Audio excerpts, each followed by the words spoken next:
Details इनकाइसिस के जो है, मैं नहीं चाहती हूँ कि तुम्हारा इंजाम भी ऐसे इंसानों जैसा हो जिनको हम यहाँ दुनिया से लेके गए हैं, और वो कोई शराब के गिलास भर रहा है तो कोई जो है हमेशा की ज़िंदगी तो उसे मिल गई है लेकिन वो चेम्बर में पड़ा हुआ है क्योंकि वो बूढ़ा हो गया है.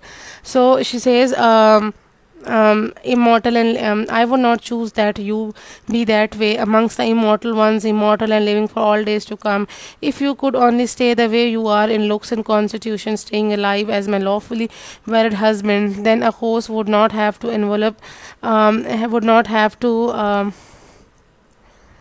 where were we? Envelop me and my sturdy frame, but now wretched old age will envelop you. So she says कि अगर तुम अपनी यही जो खूबसूरती है और यही जवानी है इसको रख सको और हमेशा मेरे लॉफुली वेडेड हस्बैंड रहो, मतलब हमेशा मेरे लॉयल रहो और मेरे ख्यालों में तुम हमेशा छाए रहो और तुम पे कभी बुढ़ापा ना आए. So she says, but now wretched old age will envelop you pitilessly, just as it catches up with every man. It is painful, it wears you down, and even the god shrink back from it. So वो कहती है कि जब बुढ़ापा आएगा तो जब तुम पे बुढ़ापा आ जाएगा तो तुम बिल्कुल हर इंसान की तरह तुम भी इतने बूढ़े और वीक हो जाओगे. फिर तो इट इज़ पेनफुल, मतलब ज़ाया है, ये तो बेवकूफ़ी है क्योंकि तुम तो फिर बहुत कमज़ोर हो जाओगे और खुदा भी ऐसे लोगों के करीब जाने, गॉड्स भी जो ऐसे लोगों के करीब जाने नहीं जाते हैं. As for me I will have a great disgrace in the eyes of immortal ones. So वो क्योंकि वो बहुत सेल्फिश है, वो अपने बारे में ही सोच रही है, तो शी सेज कि तुम पे तो बुढ़ापा आ जाना है तो तुमने तो वैसे वीक हो जाना है और मैं क्यों अपनी जो है नाक कटवाऊँ, मैं क्यों शर्मिंदा हूँ इमॉर्टल्स वन के दरमियान तुम्हें ले जाके और उन्हें कहूँ कि जी मुझे इस शख्स से इंसान से प्यार हो गया, मैं क्यों अपने रुतबे से गिरूँ गॉडेस के रुतबे से और सब मेरे बारे में गॉसिप करें कि इसको देखो ज़रा एक इंसान के साथ से प्यार हो गया. So she says, as for me I will have a great disgrace in the eyes of the immortal ones, a disgrace that will last for days all days to come without end, all on account of you. तुम्हारी वजह से मेरी इतनी बेइज्जती होगी, मैं इतनी शर्मिंदा होंगी तमाम गॉड्स के सामने कि देखो मैं एक इंसान के प्यार में गिरफ्तार होगी और सिर्फ तुम्हारी वजह से होगा. My tries and stratagems with which I used to get all the immortal gods mated with mortal women used to be feared by them, for my power of news used to subdue all of them. कि मैं अपनी powers की वजह से तमाम लोगों को जो है तमाम गॉड्स को मॉर्टल औरतों के प्यार में गिरफ्तार कर देती थी. आज मेरी वो स्ट्रैटेजीज वो कई काम नहीं आएगी कि मैं खुद उनके शिकार हो गई और मैं खुद भी एक इंसान के प्यार में गिरफ्तार हो गई और उसके साथ मैंने बिस्तर शेयर किया है. तो अब गॉड्स मेरी कहाँ इज्जत करेंगे और मुझसे क्यों डरेंगे वो तमाम गॉड जो मुझसे डरते हैं कि मैं उन पे ये जो है उनके दिल में स्वीट डिज़ायर्स पैदा कर दूंगी अपनी पावर्स यूज़ करते हुए, तो अब वो मुझसे कोई भी नहीं डरेगा. But now my mouth can never again boast about this among the immortals. लेकिन वो कहती है कि अब मैं कभी ये बातें किसी के सामने बूस्ट भी नहीं कर सकती, मैं फ़ख्र कर ही नहीं सकती क्योंकि अब सबको पता चल जाएगा कि मैंने एक इंसान के साथ जो है बेड शेयर किया है. अब मेरी इमॉर्टल्स के दरमियान जो मेरी धाक थी, जो मेरी पावर थी, वो कम हो जाएगी, मुझसे कोई नहीं डरेगा. I have gone very far off the track in a wretched and inexcusable way. I have strayed from my नूस मतलब डायरेक्शन या पावर. सो शी सेज के जो है मैं जो हूँ अपने रास्ते से भटक गई हूँ, बहुत दूर चली गई हूँ और बहुत बुरी हाल में हूँ. इनएक्सक्यूजेबल है कि मुझे पता है कि मैं बेकाबू हो गई थी इसलिए मैं यहाँ आ गई थी क्योंकि वो डिज़ायर मेरे दिल में थी, लेकिन अब मैं बहुत ज़्यादा जो है बुरा फ़ील कर रही हूँ क्योंकि मैं अब जो मुझे हासिल करना था वो उससे मैं रास्ते से हट गई, भटक गई.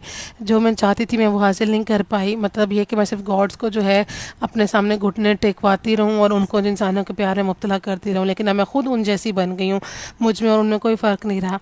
आई got myself a child beneath my girdle having slept with a male model. और अब मैं मेरे पेट में जो है एक बच्चा पल रहा है और मैंने एक इंसान के साथ मैं सो गई हूँ. As for him, the moment he sees the light of sun, nymphs living in the mountains and wearing low-slung girdles will raise him. So वो कहती है कि जब, लेकिन तो फिक्र नहीं करो, जब वो बच्चा पैदा होगा तो जो निम्फ्स हैं, निम्फ्स जो होती हैं वो गॉड और वो गॉड्स नहीं होती, गॉडेसेस नहीं होती, लेकिन वो इंसानों से बढ़ के क्रिएचर होती हैं। वो गॉड्स की जो है प्रेज में गाने गाती रहती हैं, ठीक है। निम्स तो गॉड्स के लिए की वर्शिपर्स भी होती हैं। तो वो कह शी सेज कि मैं जो है निम्स जो है, जैसे ही तुम्हारा बच्चा इस दुनिया में आएगा मैं उन्हें निम्स को दे दूंगी जो माउंटेन्स पे रहती हैं, और फिर वो जो है उसको बड़ा करेंगी। NIMS that live on this great and fertile mountain they associate neither with mortals nor with immortals.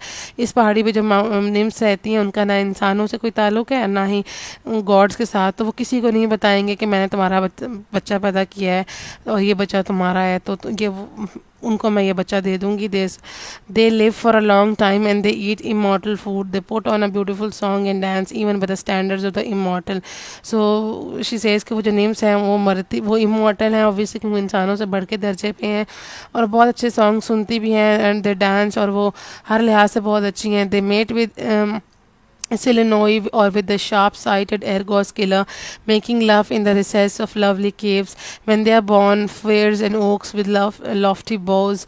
So वो शी सेज कि वो जो है उनके रिलेशनशिप या तो सिलिनोस के साथ है या फिर आर्गोस किलर मतलब गॉड ऑफ हंटिंग मतलब हरमीस के साथ है। और spring out of the earth the nurture of that nurture of man, beautiful trees flourishing on high mountains, they stand there pointing to the sky, and people call them sacred places of immortal ones. Mortals may not cut them down with iron, but when the fate of death is at hand for them, these beautiful trees become dry to start with, and then their bark wastes away, and then the branches drop off, and at the same time the puski goes off out of them, and it leaves the light of the sun. These names will raise my son, keeping him their company. So ये जगह जो है line 265 से 75 में 270 में explain कर रही है कि वो जगह रहती है, इतने खूबसूरत दरख्त हैं और वो इतने फ्लरिश कर रहे हैं इस माउंटेन के ऊपर, लेकिन एक वक्त आता है कि ये दरख्त भी मर जाते हैं। कैसे उनके पत्ते गिर जाते हैं, तने मुरझा जाते हैं और बिल्कुल सूख के गिर जाते हैं। लेकिन इस जगह पे जो है यहाँ इंसान आने से डरते हैं और यहाँ पे गॉड्स भी नहीं आते, तो यहाँ पे जो है निम्स जो है हमारा बच्चा रेज करेंगी, उसे कंपनी देंगी। And when adolescence full of loveliness first takes hold of him, और जैसे ही वो थोड़ा सा बड़ा होगा, थोड़ा सा उस पर जो है एडोलेसेंस आएगी, the goddesses the names will take him here to you and show you your child, तो फिर नेम्स जो हैं तुम्हारे पास ले आएंगे उस बच्चे को। As for you in order that I may tell you in the proper order everything that I have in my fairness, I too will come back to you as a 5th anniversary approaches bringing you your son. So वो उसे कहती है कि आज मैं चली जाऊँगी और जैसा मैंने तुम्हें बताया है वैसा ही सब कुछ होगा, इसी तरतीब से मैंने हर चीज़ प्लान कर ली है। मैं नहीं चाहती हूँ कि किसी और को हमारे इस अफेयर के बारे में पता चले, क्योंकि मुझे पता है ऑलरेडी मुझे कितनी शर्मिंदगी होगी लोगों के सामने, लेकिन मैं नहीं चाहती कि हर कोई तुम्हारे और मेरे फिर इस बच्चे के बारे में बात करे, ठीक है। एक बात है कि मैं तुम्हारे साथ सो गई हूँ और गॉड इसके बारे में बात करेंगे और मुझे बहुत शर्मिंदगी और डिस्ग्रेस उठानी पड़ेगी, लेकिन मैं नहीं चाहती कि उन्हें इस बच्चे का भी पता चले। तो मैं चाहती हूँ कि मैंने ये सब कुछ प्लान कर लिया और ऐसा ही होगा। और जब हमारी 5th एनिवर्सरी होगी, मतलब आज से ठीक 5 साल बाद, जब बच्चा हमारा 4 साल का होगा, क्योंकि बच्चे को पैदा होने में भी तो टाइम लगेगा ना, तो मैं जो हूँ उस पर तुम्हारा बेटा लेके तुम्हारे पास आऊँगी। And the moment you see his young seedling with your eyes you will look you will be happy to look at him for he will be very god like. और जब तुम अपने बच्चे को देखोगे तो तुम बहुत खुश होगे, क्योंकि वो बिल्कुल गॉड्स जैसा लगेगा। And straight away you shall take him to windy Ilion and of any and if any mortal human asks you what mother get your fellow son beneath her girdle, keep in mind to tell him as I command you, say that he is the offspring of one of the flower face nymphs. So वो कहती है कि और अगर तुमसे कोई पूछे कि तुम्हारा ये कहाँ से बच्चा आ गया या तुम्हारा कौन है तुम्हारी बीवी जिसने तुम्हारा ये बच्चा पैदा किया, तो तुमने जो है उनको, मैं तुम्हें बता रही हूँ कि तुमने उन्हें क्या बताया, तुमने खबरदार जो मेरा नाम लिया कि ये गॉडेस एफ्रोडाइटी के साथ जो है मेरा बेटा पैदा हुआ है, तुमने उन्हें बताना है कि फ्लावर फेस निम्फ, एक फूलों जैसी नाजुक निम्फ के साथ मेरा ये बच्चा पैदा हुआ है। Who live in the beautiful on this beautiful mountain shaded over by the forest, जो इस खूबसूरत पहाड़ पे रहती हैं।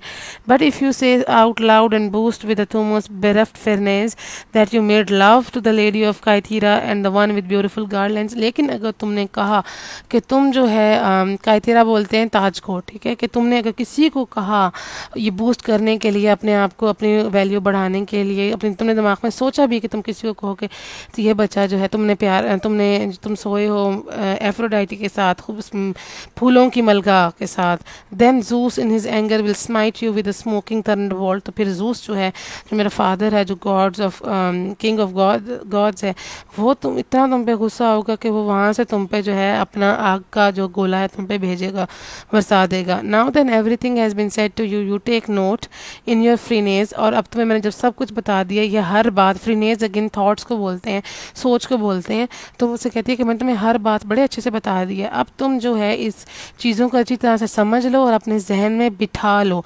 यहाँ पे we again see that even though they have shared bed, और इवन दो फिजिकल रिलेशनशिप होने से पहले एफ्रोडाइटी के दिल में एनकाइसिस के लिए बहुत प्यार था, because she wanted to sleep with him, और उसे वो सिड्यूस करने की कोशिश कर रही थी। लेकिन अब जैसे ही वो अपने इन खुदाई रूप में आई है तो उसकी आवाज़ में बहुत प्राइड है, वो बहुत फ़ख्र से बोल रही है, और उसको एनकाइसिस की कोई हैसियत नहीं है। ऑब्वियसली गॉड के सामने इंसानों की हैसियत रहती भी नहीं है। सो वो उसको बड़े फ़ख्र से और बड़े ही गुस्से और एरोगेंस में कह रही है कि ये बात तुमने सुन भी लो और फिर अपने दिमाग में बिठा भी लो कि जो जो मैंने कहा है वैसे ही सब कुछ होगा। And refrain from naming me, और ख़बरदार तुमने मेरा नाम लिया। Avoid the menace of the gods, खुदाओं के कहर से बचना है तो मेरा नाम मत लेना। So saying she bolted away towards the windy sky, और ये बात कहते ही वो जो है हवाओं में उड़ गई आसमान की तरफ। I wish you Charis, I wish you pleasure and happiness for from our relationship starting now goddess, and you who rule over beautifully colonized Cyprus, having started with you, I'll now go on to the rest of my performance. So यहाँ पे and में जो है poet जो है इसे इसके I wish you grace के, बिकॉज साइप्रस में एफ्रोडाइटी पैदा हुई थी और वहाँ की गॉडेस थी। So she says that I wish कि तुम्हारे रिलेशनशिप में बहुत खुशियाँ मिलें और बहुत प्लेजर मिले, एंड हैविंग, अब मैंने जब तुम्हारे बारे में लिख लिया है, now I will move on toward the rest of the hymns, अब मैं एक और हिम की तरफ जाऊँगा। And this is how this hymn has been concluded.